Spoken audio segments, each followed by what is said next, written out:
الحمد لله رب العالمين نحمده ونستعينه ونستهديه ونستغفره ونعوذ بالله من شرور أنفسنا ومن سيئات أعمالنا من يهد الله فلا مضل له ومن يضلل فلن تجد له وليا مرشدا أشهد أن لا إله إلا الله وحده لا شريك له وأشهد أن محمدا عبده ورسوله اللهم صل وسلم وبارك على محمد وعلى آله وأصحابه أجمعين اللهم رب اشرح لي صدري ويسر لي أمري واحلل عقدة من لساني يفقهوا قولي ولا حول ولا قوة إلا بالله العلي العظيم اللهم لا سهل إلا ما جعلته سهلا وأنت تجعل الحزن إن شئت سهلا ربي يسر ولا تعسر وأتمم بالخير أما بعد.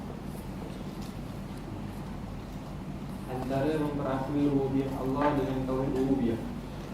Jadi antara memperakui rububiyah Allah, ada perbezaan dengan mentauhidkan rububiyah. Sebab kebanyakannya dia hanya mengaku Allah Ta'ala bersifat dengan rububiyah, tetapi di sudut hakikatnya dia tidak mentauhidkan di sudut rububiyah. Maksudnya apabila kita telah mengaku dan mengiktiraf Allah Ta'ala sebagai Tuhan yang mencipta, menjadi, mengurus dan mentadbirkan, di sudut pelaksanaannya, di sudut doa, dia kena doa kepada Allah, tak ada doa kepada tokoh berhala. Di sudut kepercayaan, kerana sebahagian daripada orang kafir ni dia ada Tuhan langit, Tuhan bumi, Tuhan menurunkan hujan, Tuhan matahari, Tuhan yang jaga bintang, jaga bulan. Maknanya di sudut pengakuan sahaja tidak cukup.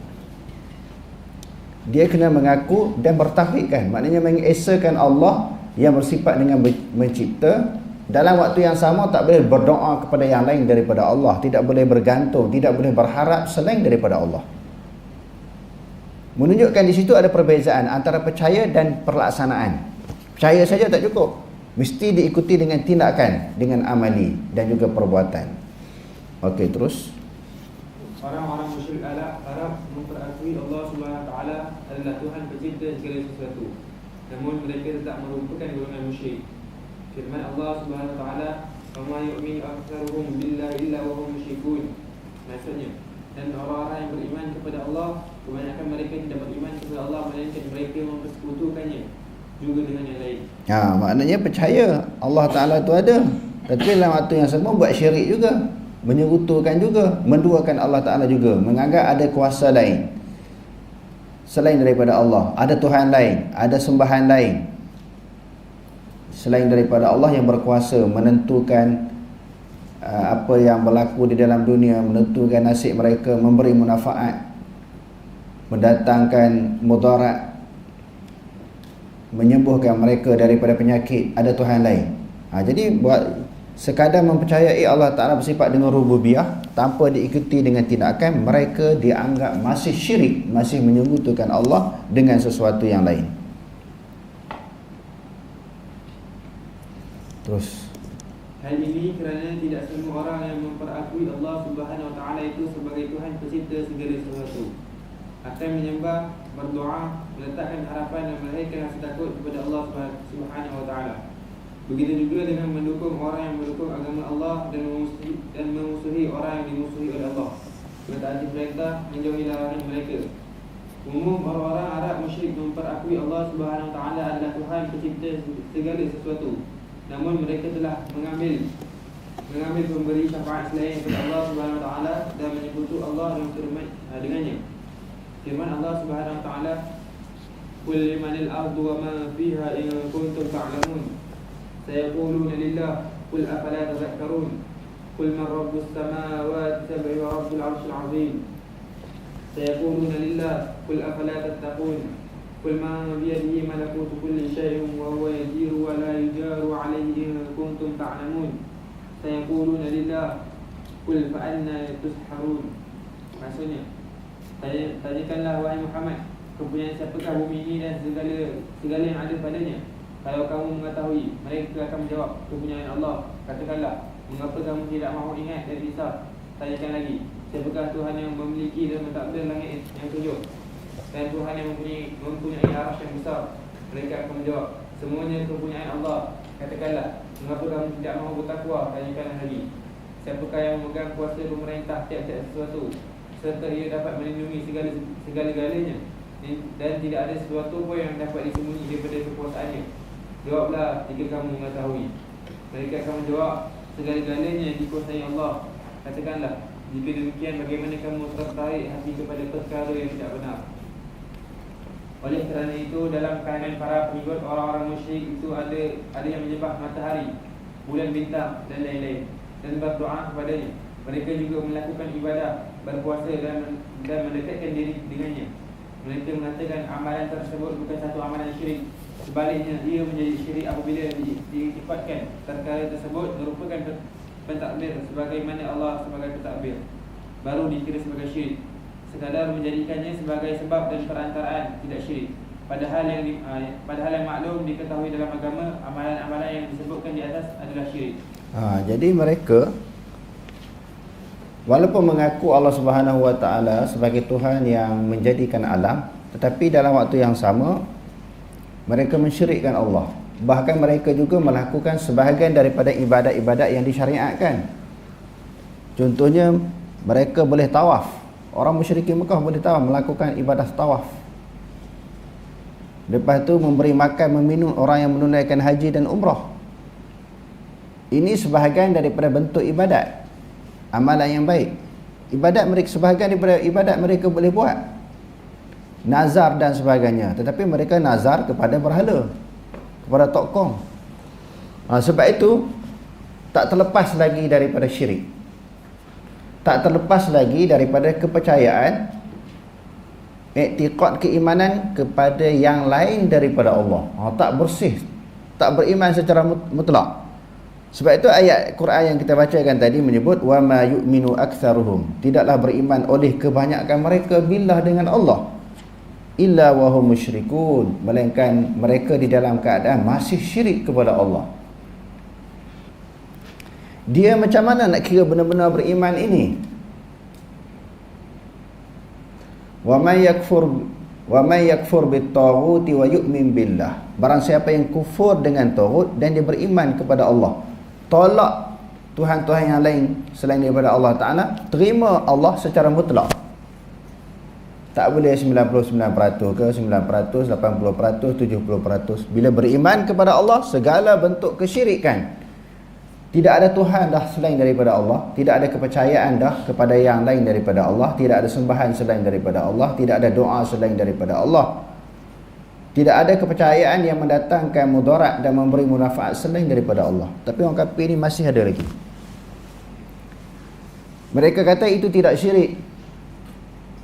Bukan kita direct, bukan kita yakin 100% berhala itu sebagai Tuhan, tetapi ianya dijadikan sebagai wasilah, sebagai perantaraan. Syirik apa? La na'buduhum illa liyuqarribuna ila Allahi zulfa. Kami tidak menyembah mereka, yakni berhala-berhala, melainkan untuk mendekatkan kami kepada Allah dengan sedekat-dekatnya. Jadi mereka ini berhala sebagai perantaraan je. Hakikatnya kami percaya Allah Ta'ala yang menjadikan. Tak, yang tu pun dipanggil syirik, kerana tak bulat, tak penuh keyakinan, keimanan kepada Allah. Masih ada lagi di dalam hati mereka kepercayaan yang selain daripada Allah. Okey, terus. Tuntutan perakuan tentang rububiyah Allah Subhanahu Wa Taala. Perakuan tentang rububiyah Allah memerlukan dilaksanakan beberapa tuntutan, iaitu A.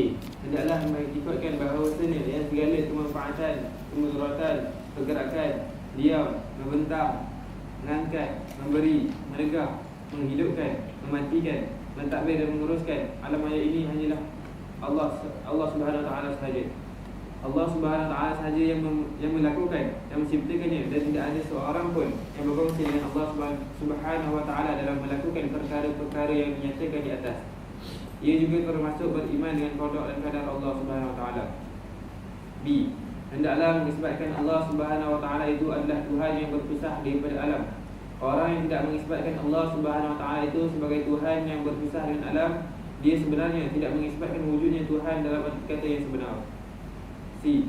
hendaklah Jadi kita kena iktikad Allah Ta'ala berpisah daripada alam.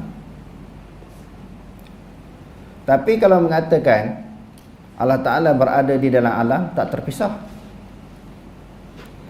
Kalau dianggap Allah Ta'ala itu macam pohon kayu, dia masih berada di dalam alam. Bintang, langit, bulan, dia masih lagi berada di dalam alam. Allah ni ba'inun an khalqihi, dia terpisah daripada makhluknya. Makhluk adalah alam. Kalau masih mempercayai sesuatu yang dirasakan hebat, yang berada di dalam alam ini sebagai Tuhan, maka itu dia masih syirik. Macam mana pula yang pendapat golongan salaf yang mengatakan Allah Ta'ala atas arash? Arash, atas daripada arash berpisah dengan alam. Dia bukan berada di dalam alam. Atas daripada arash, dia berpisah daripada alam, bukan sesuatu yang berada di kawasan yang disebut sebagai alam. Jadi yang dikatakan syirik ini masih menganggap Tuhan itu berada di dalam alam, tidak terpisah daripada alam. Jadi bila tidak terpisah daripada alam, maka Tuhan itu sebahagian daripada alam. Dia juga adalah makhluk. Macam mana dianggap Tuhan? Bagaimana disembah? Dianggap sebagai Tuhan yang layak disembah. Maka hakikatnya Tuhan itu dia berpisah daripada alam. Okey, terus. C.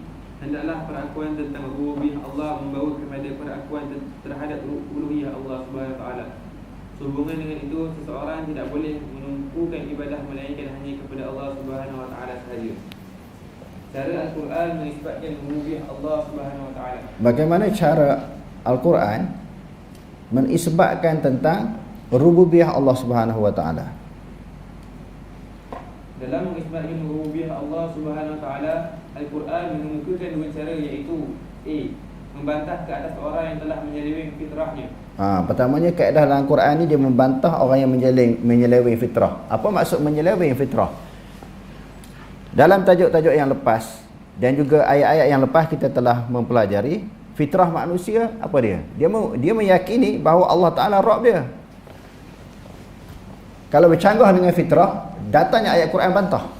Sebab memang sebahagian daripada dan orang-orang yang kafir sebelum daripada zaman Nabi Muhammad lagi, bila mereka tak terima Allah Subhanahu Wa Taala tu sebagai Tuhan, lalu diturunkan ayat-ayat selain daripada Quran tu, ada ayat dalam Injil, Taurat, Zabur dan sebagainya. Apatah lagi di dalam Al-Quran. Sebab di sudut hakikat naluri hati sifat semula jadi manusia ini, hati yang bersih mengakui Allah Ta'ala bersifat dengan Rabb. Alastu bi rabbikum? Qalu bala syahidna. Allah Ta'ala tanya manusia di alam roh lagi, adakah aku Tuhan kamu? Lalu semua roh-roh manusia menjawab, ya, kamu Tuhan kami. Jadi itu fitrah manusia. Bila setelah dilahirkan di atas muka bumi, berlakulah penyelewengan di sudut i'tiqad, kesesatan, kepercayaan yang lain daripada fitrah asal. Lain daripada fitrah asal, lain daripada pengakuan dia di alam roh. Maka datangnya dalil daripada Al-Quran, basuh balik, bersihkan balik, beri kesedaran balik kepada mereka yang mengaku selain daripada Allah Ta'ala itu berkuasa. Ini di antara kaedah Allah Subhanahu Wa Ta'ala mengisbatkan rububiyahnya di dalam Al-Quran. Okey, terus. Membantah ke atas orang yang telah menyelewengkan fitrahnya. Al-Quran membantah orang yang telah menyelewengkan fitrahnya. Ini dapat dilihat dalam firman Allah Subhanahu Wa Ta'ala, am khuliqu min ghairi syai'in am humul khaliqun. Maksudnya, mengapa mereka tidak beriman? Adakah mereka telah tercipta dengan tiada yang menciptanya? Atau adakah mereka yang mencipta diri mereka sendiri? Orang-orang yang menyeleweng fitrah mereka merupakan orang-orang yang menafikan kewujudan Allah Subhanahu Wa Ta'ala sebagai Tuhan yang Maha Pencipta. Allah Subhanahu Wa Ta'ala menjelaskan hal keadaan mereka dalam firman-Nya. Wa qalu ma hiya illa hayatuna dunya namutu wa nahya wa ma yuhlikuna illa ad-dahr wa ma lahum bidzalika min 'ilm in hum illa yazunnun. Maksudnya, mereka berkata, tiadalah hidup yang lain selain daripada hidup kita di dunia ini. Kita mati dan kita hidup silih berganti. Dan tiadalah yang membinasakan kita melainkan edaran zaman. padahal mereka tidak mempunyai sebarang pengetahuan tentang hal itu. Mereka hanyalah menurut sangkaan semata-mata. Hidup mati ini berdasarkan pada peredaran zaman ataupun masa, bukan kerana Allah. Sampai masa hidup, sampai masa mati, sampai masa sakit, sampai masa alam ini terjadi. Sebab itu kita selalu juga mendengar keindahan alam semula jadi. Semula jadi, tak ada pencipta lah, tak ada kejadian, tak ada khalik yang mencipta. Itulah yang dipanggil dahri. Kan dalam kitab akidah kita banyak jumpa perkataan dahri. Dahri ni orang yang tak percaya tentang wujudnya Tuhan yang menjadikan alam. Tuhan pun tak wujud, alam itu hanya jadi dengan sendiri. Wa ma yuhlikuna illa dahru, tidak membinasakan kami melainkan masa, bukan kerana Allah. Sampai masa kami mati ya. Jadi bila ada orang yang beriktikad macam tu, dia telah lawan fitrah asal. Fitrah asal apa dia? Mengaku Allah sebagai Rabb. Di alam roh lagi dia mengaku. Bila dah lahir dia tak mengaku sebab ada anasi-anasi luar. Ada tarikan-tarikan luar, kepercayaan luar daripada fitrah asal. Fitrah asal semua manusia iktikad Allah Ta'ala tu Rabb dia. Ini dia panggil kumpulan dahri yang tidak percaya tentang kewujudan Allah yang mencipta alam. Okey, terus. Mereka menolak kewujudan hari kebangkitan semula dan menafikan wujudnya Tuhan yang boleh membinasakan hayat mereka. Allah Subhanahu Wa Taala membantah tindakan mereka dengan mengira tanggapan mereka itu sebagai tidak lebih daripada tanggapan kosong belaka. Firman Allah Subhanahu Wa Taala, "Wa ma lahum bidzalika min 'ilm inhum illa yazunnun." Maksudnya, padahal mereka tidak mempunyai sebarang pengetahuan tentang hal itu. Mereka hanyalah menurut sangkaan semata-mata. Selain daripada i'tiqad yang berdasarkan kepada Quran, i'tiqad kepercayaan akidah, selain daripada i'tiqad kepercayaan yang berdasarkan kepada dalil Quran dan hadis, itu dipanggil akidah apa? Angan-angan, andaian. Bukan satu dalil ataupun hujah, keterangan yang nyata ataupun fakta. Selain daripada akidah Quran hadis, itu dipanggil akidah angan-angan. Contohnya apa? Kata Allah Ta'ala tak bertempat tu lah. Itu sebahagiannya, maknanya akidah angan-angan. Sebab itu tidak disebut dalam Quran, tidak disebut dalam hadis. Jadi besar tu. Maknanya kita kena kembali balik. Kalau kepercayaan kita selama ni dikata Allah Ta'ala tak bertempat, kena kembali kepada satu fakta, satu dalil dan hujah. Quran kata Allah Ta'ala bertempat, iaitu atas daripada arash.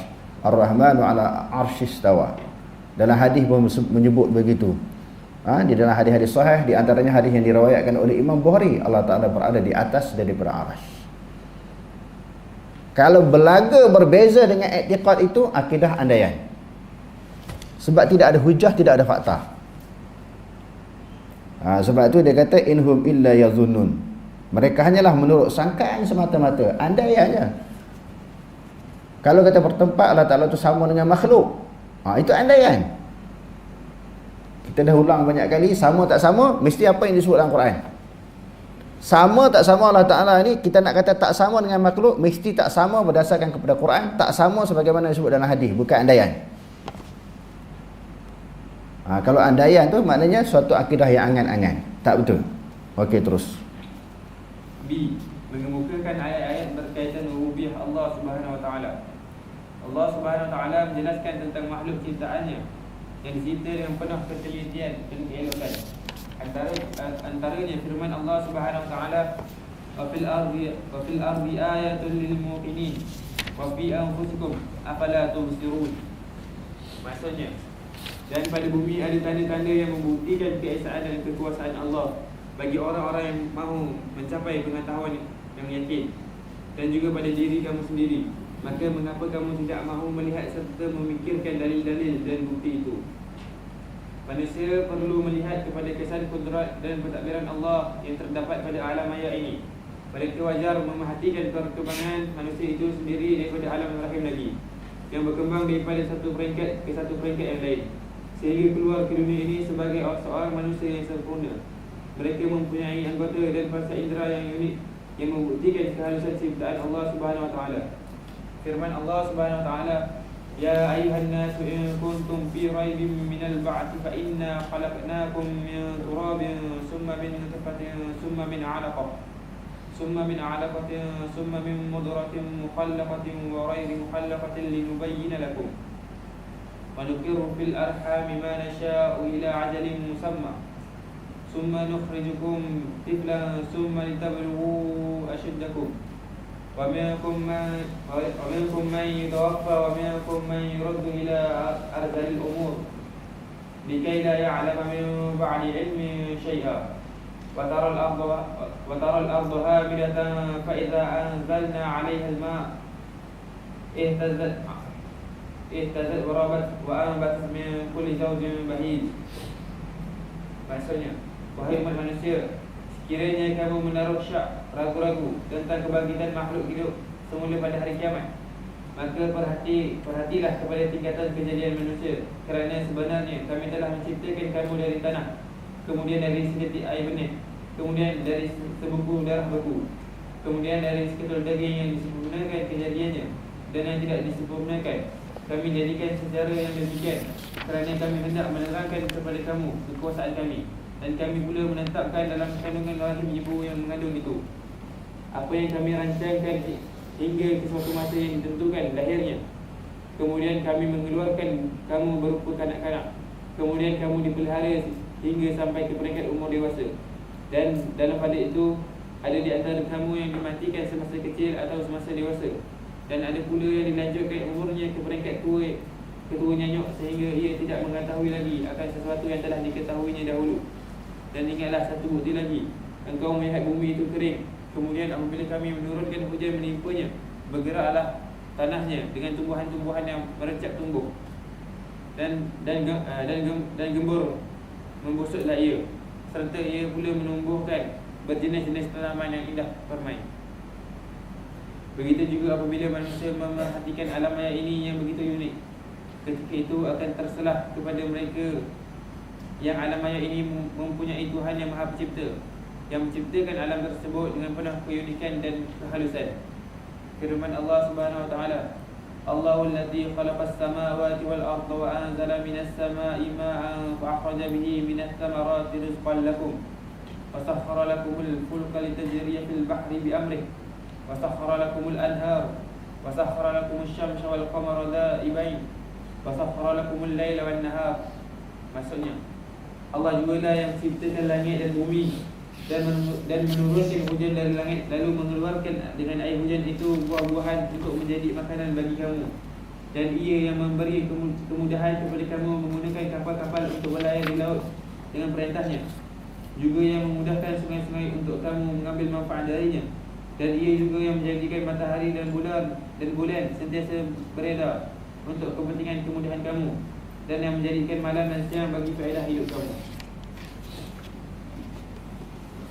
Jenis-jenis dalil mengisbatkan rububiyah Allah Subhanahu wa taala. Jadi berapa jeniskah dalil yang mengisbatkan? Apa makna mengisbatkan? Mengiyakan, mengaku, mengiktiraf tentang rububiyah Allah. Okey, terus. Terdapat beberapa dalil yang mengisbatkan rububiyah Allah Subhanahu wa taala. Antaranya ialah dalil fitrah. Dalil fitrah manusia, hati suci manusia sebelum dirosakkan oleh anasir-anasir yang tertentu, pegangan ataupun pengaruh yang tertentu, di sudut fitrah manusia memang mengiktiraf Allah Ta'ala itu bersifat dengan rububiyah, iaitu bersifat dengan mencipta, menjadikan dan juga mengurus. Okey, terus. Antara bentuk dalil fitrah ialah kembalinya manusia ketika berada saat kritikal, terdesak dan hajat kepada penciptanya yang maha tinggi. Jadi bila susah mesti cari Tuhan. Bila susah mesti cari Allah Ta'ala. Mesti dia mengharap ada satu kuasa lain yang boleh membantu dia. Okey, terus. Ia berlaku baik kepada ahli tauhid maupun orang musyrik. Perasaan berhajat kepada pencipta ketika berada di saat terdesak tersebut merupakan perkara fitrah. Ia menunjukkan manusia mengiktiraf dan memperakui kewujudan Tuhan yang Maha Pencipta itu sendiri. Perasaan tersebut tidak dapat ditolak dengan begitu mudah. Firman Allah Subhanahu wa taala, "Wa idza massal insana ad-durru da'ana li janbihi aw qa'idan aw qa'iman, falamma kashafna 'anhu ad-durra marra ka'an lam yad'una ila durrin massah, kadzalika zuyyina lil musrifina ma kanu ya'malun. Maksudnya, dan apabila seseorang manusia ditimpa kesusahan, merayulah ia ditimpa kami dalam segala keadaan, sama ada ia sedang berbaring atau duduk ataupun berdiri. Dan manakala kami hapuskan kesusahan itu daripadanya, ia terus membawa cara lamanya, seolah-olah dia tidak pernah merayu kepada kami memohon hapuskan sebarang kesusahan yang menimpanya, sebagaimana ia memandang eloknya bawaan itu. Demikianlah diperelokkan pada pandangan orang-orang yang melampau apa yang mereka lakukan. Jadi kita tengok buktinya apa dia? Bukti yang paling besar. Orang kafir ni bila terdesak, orang apatah lagi orang Islam. Orang Islam yang tak sembahyang pun, tak puasa pun, terdesak cari Tuhan. Datang ke masjid, bawa pisang kan, bawa pulut kuning, jamu orang makan, suruh berdoa untuk hilangkan musibah dia. Buat kenduri kesyukuran kan, cari Allah Ta'ala. Itu orang Islam. Hak kafir ni pun sama, cari Allah. Buktinya berlaku Covid baru ni. Berapa pemimpin negara dalam dunia ni minta ulama, minta orang Islam semayang hajat, berdoa kepada Allah Ta'ala. Tak ada jalan ikhtiar. Covid makin lama makin meningkat. Meragut nyawa ratus orang, ribu orang, puluh ribu seluruh dunia. Tapi tak ada buat apa dah. Di India, di Thailand, raja dia suruh panggil tutup guru, baba-baba berdoa kepada Allah, orang pondok berdoa kepada Allah. Kenapa tak doa minta kepada bahala? Kenapa tak minta kepada tokong? Maknanya pada masa terdesak itu pergantungan kepada Tuhan yang lain daripada Allah terputus. Semua mengharapkan kepada Allah. Semua agama macam tu. Akhirnya cari Allah Ta'ala juga bila terdesak. Ini menunjukkan apa? Menunjukkan fitrah manusia. Allah Ta'ala tidak mengaku sebagai Tuhan. Cuma bila dah penyakit hilang, musibah, malapetaka, Allah Ta'ala tarik balik, dia buat hal lama balik, buat perangai lama balik. Dia sebah tak kurang lagi, percaya pula pada Tuhan-Tuhan yang lain daripada Allah. Itu yang jadi masalah tu. Sebab tu dia kata penerimaan Allah Ta'ala sebagai rububiyah diterima di sudut fitrah. Di antaranya bila terdesak dia cari Allah Ta'ala. Semua agama macam tu. Patutnya bila lagi terdesak, lagi kepercayaan dia makin kuat kepada Tuhan dia. Tak ada. Dia tak percaya tak apa berhala ni. Dia akhirnya hakikatnya kepada Allah Ta'ala juga. Okey, terus. Firman Allah Subhanahu wa taala, "Wa idza masal insana dhurrun da'a rabbahu muniban ilayhi, thumma idza khawwalahu ni'matan minhu nasiya ma kana yad'u ilayhi min qabl, wa ja'ala lillahi andadan liyudilla 'an sabili. Qul tamatta' bi kufrika qalilan innaka min ashabin nar." Maksudnya, dan apabila manusia disentuh oleh sesuatu bahaya, dia segera berdoa kepada Tuhannya dengan keadaan merujuk kembali bertaubat kepadanya. Kemudian apabila Allah memberikannya sesuatu nikmat sebagai kurnia daripadanya, lupalah ia akan segala bahaya yang menyebabkannya merayu kepada Allah sebelum itu, dan ia pula menjadikan sekutu bagi Allah untuk menyesatkan dirinya dan orang lain dari jalan Allah. Katakanlah kepadanya, bersenang-senanglah engkau dengan kekufuranmu itu sebagai sementara. Sesungguhnya engkau dari penduduk neraka. Oleh kerana ia merupakan fitrah, maka Allah Subhanahu Wa Taala menyeru manusia kepada beribadah kepadanya sahaja dan bukan kepada yang lain daripadanya. Seruan ke arah melakukan ibadah kepada Allah menimbul setelah manusia memperakui rububiyah Allah Subhanahu Wa Taala dari segi fitrah. Jika ia bukan fitrah, sudah tentu seruan supaya memperakui rububiyah Allah Subhanahu Wa Taala itu yang akan dilakukan terlebih dahulu, dan bukan seruan supaya beribadah kepada Allah Subhanahu Wa Taala. Firman Allah Subhanahu Wa Taala, "Wa ma arsalna min qablika min rasulin illa nuhi ilaihi annahu la ilaha illa ana fa'budu." Maksudnya, dan kami tidak mengutus sebelum wahai Muhammad seorang rasul pun, melainkan kami wahyukan kepadanya bahawa sesungguhnya tiada Tuhan yang berhak disembah melainkan aku. Oleh itu beribadatlah kamu kepadaku. Firman Allah Subhanahu Wa Taala, "Qalat rusuluhum afillahi syakkun fatiris samawati wal ardh yad'ukum liyaghfira lakum min dhunubikum wa yu'akhirukum ila ajalin musamma. Qalu in antum illa basharun misluna turidun an tasudduna amma kana ya'budu aba'una fa'tuna bisultanin mubin." Maksudnya Rasul-Rasul mereka bertanya, patutkah berlakunya sebarang keraguan tentang wujudnya Allah yang menciptakan langit dan bumi? Ia menyuruh kamu beriman kerana hendak membersih dan melepaskan kamu dari dosa-dosa kamu, dan memberi tempoh kepada kamu sehingga ke suatu masa yang tertentu. Mereka menjawab, kamu tidak lain hanyalah manusia seperti kami. Kamu bertujuan hendak menyikat kami daripada menyembah apa yang telah disembah oleh datuk nenek kami. Oleh itu bawalah kepada kami satu bukti yang jelas nyata. Fitrah di sini ialah fitrah Islam, iaitu selamat daripada i'tiqad yang batil dan menerima akidah yang sahih. Ia tidak bermaksud sebaik sahaja manusia keluar daripada perut ibunya dia terus menjadi ahli tauhid, semata-mata kerana dia sudah mengenal Tuhannya. Hal tersebut kerana manusia keluar daripada perut ibu mereka dalam keadaan tidak tahu apa-apa. Firman Allah Subhanahu wa taala, wallahu akhrajakum min butuni ummahatikum la ta'lamuna syai'a wa ja'ala lakumus sam'a wal absara wal af'idata la'allakum tashkurun. Maksudnya, dan Allah mengeluarkan kamu dari perut ibu kamu dengan keadaan tidak mengetahui sesuatu pun, dan Dia mengurniakan kepada kamu pendengaran dan penglihatan serta hati akal fikiran supaya kamu bersyukur. Fitrah di sini ialah fitrah yang mewajibkan seseorang menerima Islam sebagai pegangan hidup, mengenal Pencipta, memperakui dan mengasihinya. Hal ini sesuai dengan hadis riwayat Abu Hurairah radhiyallahu anhu yang menjelaskan Rasulullah sallallahu alaihi wasallam bersabda, "Ma min mauludin illa yuladu 'ala al-fitrati fa abawahu yuhawidanihi aw yunassiranihi aw yumajjisanihi." Maksudnya, tidak ada seorang bayi yang dilahirkan melainkan dilahirkan dalam keadaan fitrah. Kedua-dua ibu bapanya lah yang menyahudikannya atau menasranikannya atau memajusikannya. B. Dalil hissi, baca indera. Manusia berdoa kepada Allah Subhanahu wa taala dan doa mereka diperkenankan Allah Subhanahu wa taala. Ini merupakan satu bentuk dalil hissi. Pada zaman Rasulullah sallallahu alaihi wasallam, seorang Arab pendalaman menemui baginda sallallahu alaihi wasallam pada hari Jumaat ketika baginda sedang menyampaikan khutbah Jumaat. Arab tersebut menyatakan, segala harta telah musnah dan segala jalan telah tertutup. Berdoalah kepada Allah agar membantu kita.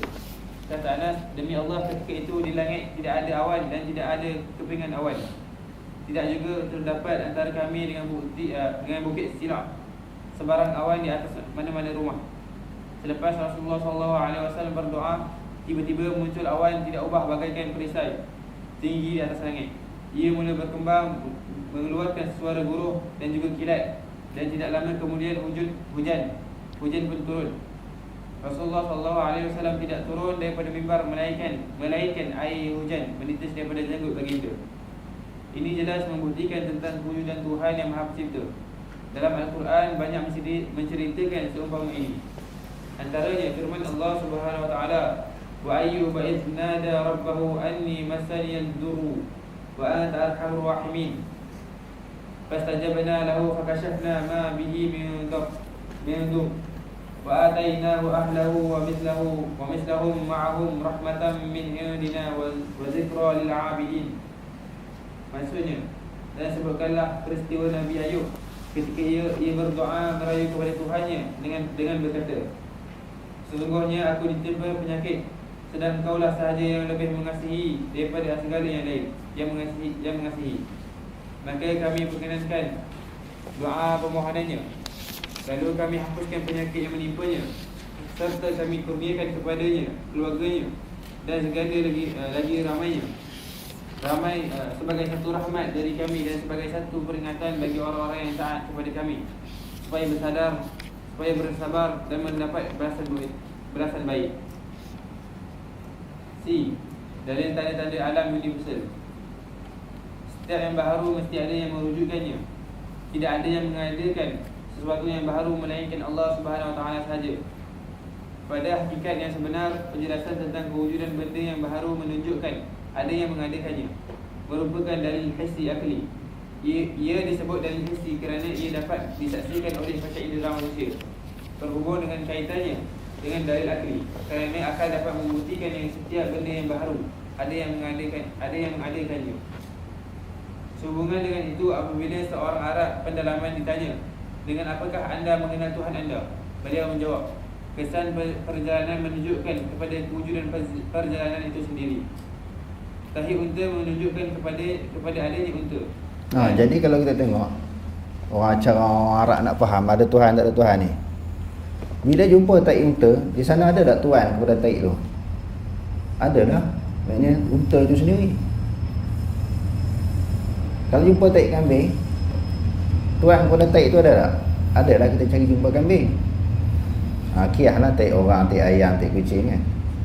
Bila alam ini ada, pencipta alam tu ada tak? Sudah tentu pencipta alam tu ada. Okey, terus. Langit yang mempunyai bintang-bintang, bumi yang mempunyai gunung ganang, dan lautan yang mempunyai ombak. Tidakkah kesemua itu menunjukkan kepada kewujudan Tuhan yang maha mendengar lagi maha melihat? Arab pendalaman berkenaan telah mengaitkan peristiwa-peristiwa besar yang berlaku di alam maya dengan kewujudan Allah Tuhan yang maha agung.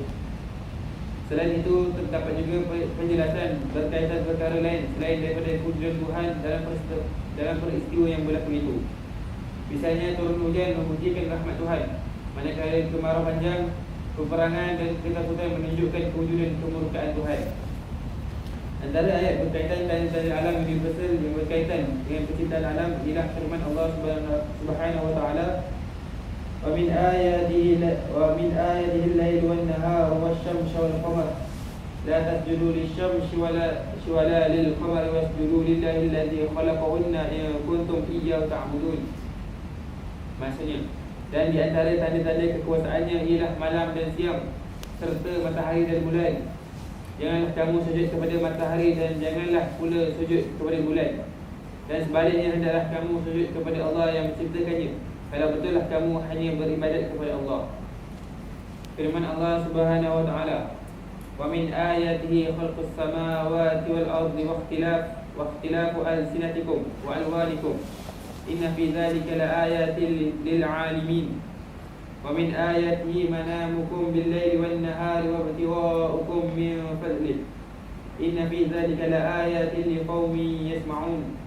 Wa min ayatihi yuriikumul barqa khawfan wa tam'an wa yunazzilu minas samaa'i maa'an fayuhyi bihil arda ba'da mawtiha. Inna fi dzalika laayatin liqaumin ya'qilun. Wa min ayatihi an taquma as-samaa'u wal ardu bi amrihi. Thumma idza da'akum da'watan min al-ardi idza antum takhrujun." Maksudnya, dan di antara tanda-tanda yang membuktikan kekuasaannya dan kebijaksanaannya ialah kejadian langit dan bumi dan perbezaan bahasa kamu dan warna kulit kamu. Sesungguhnya yang demikian itu mengandungi keterangan-keterangan bagi orang-orang yang berpengetahuan.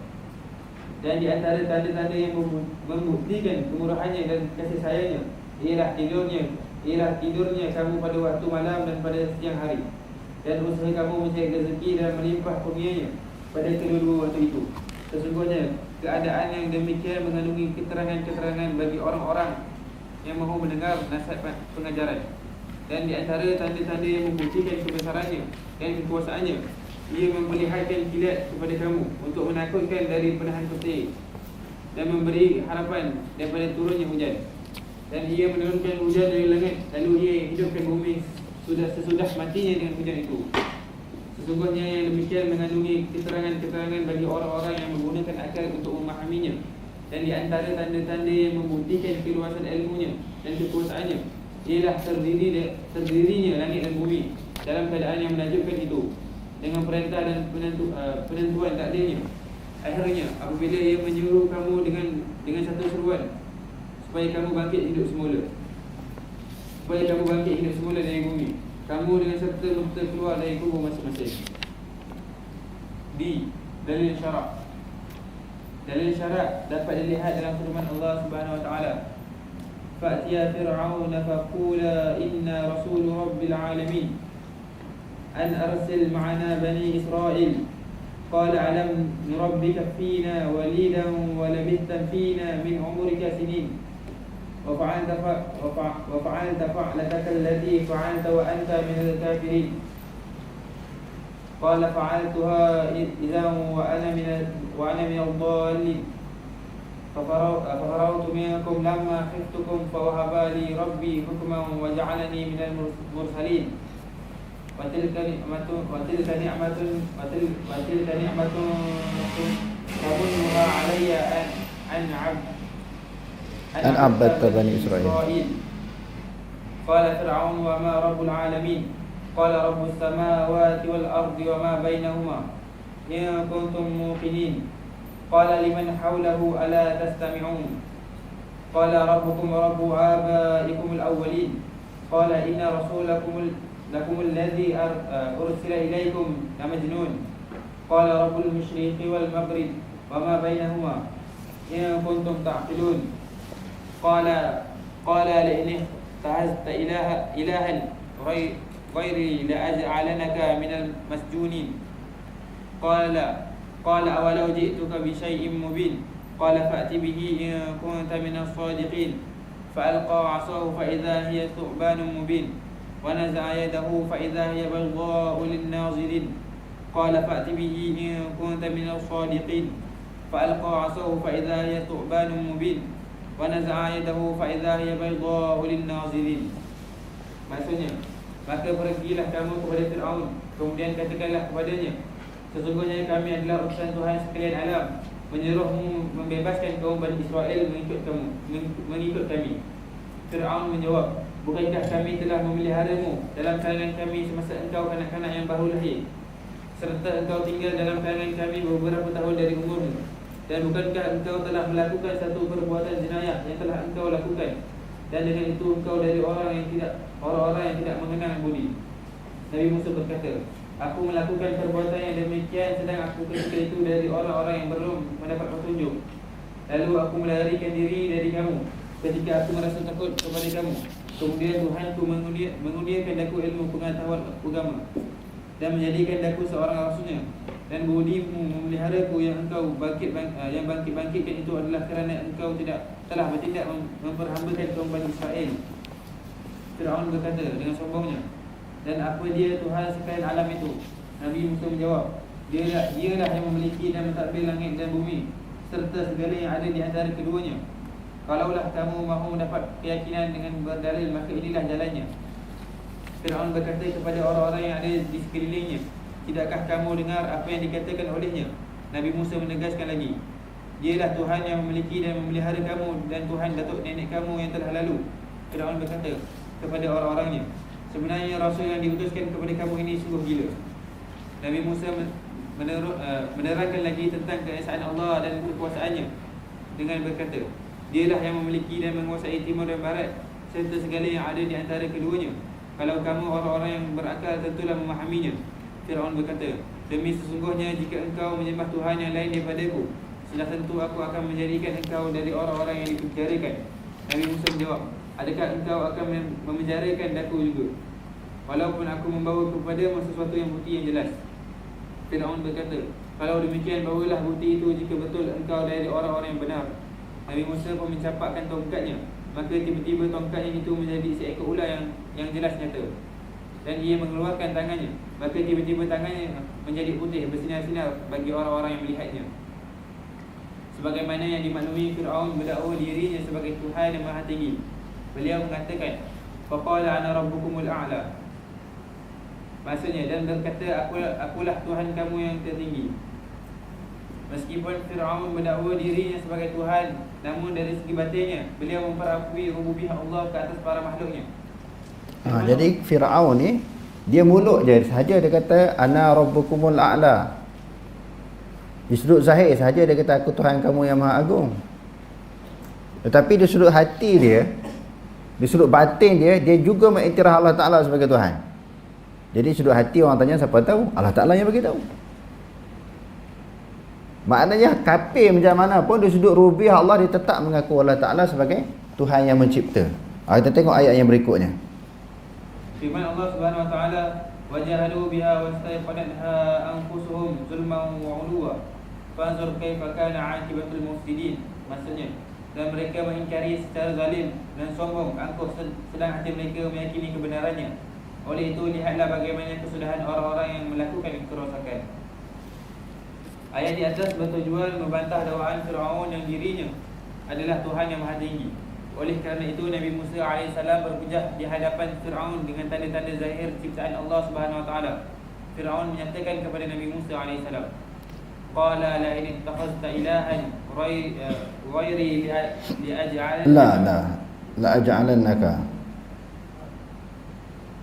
bukan la aj'alannaka, la aj'alannaka minal masjuni. Maksudnya Fir'aun berkata, demi sesungguhnya jika engkau menyembah Tuhan yang lain daripadaku, sudah tentu aku akan menjadikan engkau dari orang-orang yang dipenjarakan. Fir'aun tetap dengan pendirian dan ketinggilannya. Lantas Nabi Musa AS menunjukkan dua tanda kebesaran Allah yang dikurniakan kepada baginda, iaitu pertama, pertukaran tongkat Nabi Musa AS menjadi ular besar. Kedua, mengeluarkan tangan bercahaya putih. Jika ia bukan termasuk ke dalam perkara yang dikehendaki oleh Nabi Musa AS dan membatalkan dakwah Fir'aun, sudah tentu baginda tidak akan menunjukkannya kepada Fir'aun. Bahkan Nabi Musa AS menamakannya sebagai perkara yang nyata. Firman Allah SWT, qala awalau ji'tuka bisyai'in mubin. Maksudnya Nabi Musa menjawab, adakah engkau akan memenjarakan daku itu walaupun aku membawa kepadamu sesuatu bukti yang jelas nyata. Nas di atas menjelaskan boleh mengisbatkan rububiyah Allah dan kewujudannya dengan tanda-tanda dan mukjizat kurniaan Allah Subhanahu Wa Taala, meskipun pihak yang ditunjukkan tanda-tanda tersebut tidak mengiktirafnya. Dalil akli. Dari segi dalil akli ialah persoalan adalah kewujudan alam maya ini dengan sendiri atau secara kebetulan. Jika dikatakan kewujudan alam maya ini berlaku dengan sendiri, maka jawapannya ia adalah sesuatu yang mustahil menurut akal. Akal tak boleh terima lah sesuatu benda yang wujud tanpa pencipta dia, tanpa yang menjadikan. Kerana ia pada asalnya benda yang tidak wujud. Benda yang tidak wujud bukan dikira sebagai sesuatu sehingga ia diwujudkan. Jika dikatakan ia wujud secara kebetulan, jawapannya juga mustahil. Hal tersebut kerana peralatan yang dapat dilihat sekarang seperti kapal terbang, roket, kereta, peralatan dan seumpamanya tidak pernah wujud secara kebetulan. Jika begitulah keadaannya, begitulah juga dengan bukit bukau, gunung ganam, matahari, bulan, bintang, pokok, batu, tanah, lautan dan lain-lain. Kesemua itu tidak mungkin wujud secara kebetulan. Golongan Samniyah daripada India pernah menemui Imam Abu Hanifah. Mereka berdebat dengan Imam Abu Hanifah tentang mengisbatkan rububiyah Allah. Imam Abu Hanifah merupakan antara ulama yang paling pintar pada zaman tersebut. Beliau meminta mereka datang selepas sehari atau 2 hari selepas itu. Setelah itu mereka datang dan berkata, apa yang Tuhan inginkan katakan. Imam Abu Hanifah menjawab, aku sedang memikirkan tentang sebuah kapal yang syarat dengan barangan dan rezeki, menempuh gelombang laut sehingga sampai ke pelabuhan. Ia menurunkan para penumpangnya dan kemudian berlalu pergi. Kapal itu tidak mempunyai nakhoda maupun para pekerja. Setelah mendengar demikian, golongan tersebut pun menyatakan, adakah Tuhan memikirkan tentang perkara sebegini? Jawab Imam Abu Hanifah, ya. Mereka berkata, kalau begitu Tuhan memang tidak mempunyai akal. Bolehkah diterima akal kapal itu berlabuh di pelabuhan tanpa nakhoda, menurunkan penumpang dan berlalu pergi begitu saja? Ini sesuatu yang tidak dapat diterima akal. Imam Abu Hanifah menjawab, kenapa anda sekalian tidak memikirkan perkara ini, tetapi boleh pula memikirkan tentang langit, matahari, bulan, bintang, gunung, pokok, binatang dan manusia tanpa ada pencipta? Mereka mulai sedar yang Imam Abu Hanifah sebenarnya menempeli akal-akal mereka dan mereka tidak dapat menjawab soalan yang dikemukakan oleh Imam Abu Hanifah tersebut. Akal sebenarnya dapat membuktikan kewujudan Allah Subhanahu Wa Taala, kebersendiriannya dalam rububiyah, kesempurnaan kudratnya ke atas para makhluk dan penguasaannya ke atas mereka. Ia dapat dilakukan dengan cara memikirkan dan merenung tanda-tanda kebesaran Allah yang ada di muka bumi ini. Firman Allah Subhanahu Wa Taala, sanurihim ayatina fil afaqi wa fi anfusihim hatta yatabayyana lahum annahu al-haq. Awalam yakfi bi rabbika annahu ala kulli syai'in shahid. Maksudnya, kami akan perlihatkan kepada mereka tanda-tanda kekuasaan kami di merata-rata tempat dalam alam yang terbentang luas ini dan pada diri mereka sendiri, sehingga ternyata jelas kepada mereka bahawa Al-Quran adalah benar. Belumkah ternyata kepada mereka kebenaran itu, dan belumkah cukup bagi mereka bahawa Tuhan mengetahui dan menyaksikan tiap-tiap sesuatu. Perkara bertentangan dengan tauhid rububiyah. Perkara yang bertentangan dengan tauhid rububiyah ialah aliran ilhad, ateis, dan menolak kewujudan Tuhan sekalian alam. Begitu. Ateis. Orang tak percaya kepada Tuhan. Okey, dan menolak kewujudan Tuhan sekalian alam. Begitu juga mengiktikadkan sesuatu yang lain daripada Allah boleh berurusan di alam maya ini, seperti mana yang dilakukan oleh Allah Subhanahu Wa Taala, seperti mengadakan sesuatu, meniadakan sesuatu, menghidupkan, mematikan, mendatangkan kebaikan, membendung kemudaratan, dan lain-lain makna rububiyah. Begitu juga mengiktikadkan ada pesaing yang boleh menyaingi Allah Subhanahu Wa Taala dari segi nama dan sifat, seperti boleh mengetahui perkara gaib, agung, hebat, dan lain-lain. Selain itu mengiktikadkan ada pengubal syariat selain daripada Allah Subhanahu Wa Taala. Juga bertentangan dengan tauhid rububiyah, kerana Tuhan yang menurunkan syariat adalah satu sahaja, iaitu Allah Subhanahu Wa Taala. Rububiyahnya merangkumi undang-undang universal dan juga undang-undang syarak. Jadi bukan sahaja mempercayai tentang rububiyah Allah Ta'ala itu, beriman, beriktikad Allah Ta'ala menjadikan alam. Selain daripada itu, kena meyakini undang-undang, peraturan itu dijadikan oleh Allah. Selain daripada buat alam, Allah Ta'ala buat undang-undang, buat peraturan, buat hukum hakam. Dia ada halalnya, haramnya, sunat, makruh. Semua hukum syarak ini adalah sebahagian daripada bentuk rububiyah Allah. Yang tu jarang orang bincang. Orang duk ingat rububiyah ni mencipta alam, kepercayaan kepada Allah Ta'ala yang mencipta alam dan menguruskan alam. Termasuk buat undang-undang ni, yang kita kena ikut undang-undang Allah Ta'ala ni. Inil hukmu illa lillah. Tidak ada hukum melainkan dengan hukum Allah Subhanahu Wa Ta'ala. Jadi walaupun dalam mana-mana negara dalam dunia ni dia ada undang-undang yang tersendiri, tetapi undang-undang Allah Ta'ala yang paling tinggi. Undang-undang Allah Ta'ala yang perlu didaulatkan, yang perlu kita sanjung, yang perlu kita hormati. Tidak ada sesuatu peraturan, undang-undang yang lebih baik melainkan undang-undang Allah Ta'ala. Wallahu a'lam. Aqulu qouli hadza wa astaghfirullahal azim li wa lakum. Assalamualaikum warahmatullahi wabarakatuh.